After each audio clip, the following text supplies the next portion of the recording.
Assalamualaikum warahmatullahi wabarakatuh. Perkenalkan, nama saya Juta Maharani dengan NIM 234108882. Fakultas Ilmu Tarbiyah dan Keguruan, Prodi Manajemen Pendidikan Islam, kelas MPIC, dengan dosen pengampu Ibu Helina MPDI, dengan mata kuliah Ilmu Pendidikan Islam.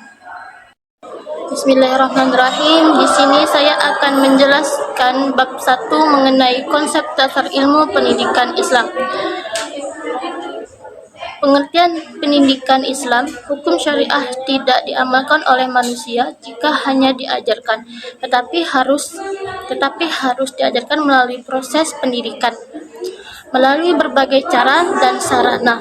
Nabi mengajak manusia untuk beriman dan beramal soleh serta berakhlak mulia sesuai ajaran Islam.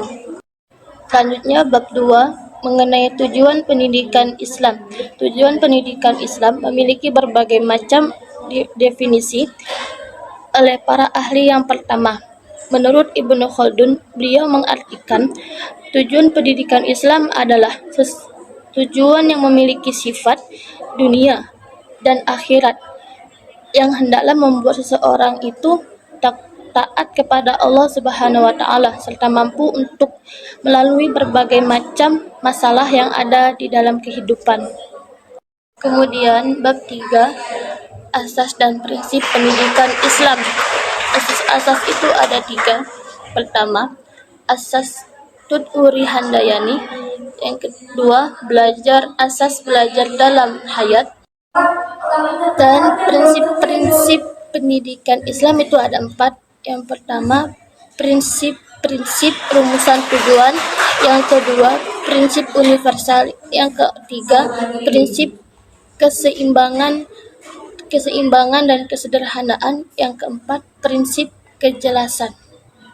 Selanjutnya yaitu bab 4, pembinaan dan tanggung jawab pendidikan Islam. Menurut Soetopol, pembinaan adalah suatu tindakan yang dimaksudkan dalam rangka perbaikan terhadap suatu tindakan yang pernah dilakukan agar menjadi lebih baik, atau sesuatu yang dilakukan untuk mencegah terjadinya suatu tindakan yang tidak baik agar tidak ia lakukan karena sudah adanya pembinaan. Ada 3 bentuk tanggung jawab, yakni yang pertama yaitu tanggung jawab kepada Allah Subhanahu wa Ta'ala, yang kedua tanggung jawab terhadap diri sendiri, dan yang ketiga tanggung jawab terhadap tugas. Kemudian tanggung jawab pendidikan Islam. Setiap manusia harus mempunyai rasa tanggung jawab, di mana rasa tanggung jawab itu harus disesuaikan dengan apa yang telah kita lakukan. Arti dari tanggung jawab menurut Kamus Bahasa Indonesia adalah keadaan wajib menanggung segala sesuatunya sehingga bertanggung jawab. Menurut Kamus Bahasa Indonesia adalah berkewajiban memikul, menanggung segala sesuatunya dan menanggung segala akibatnya.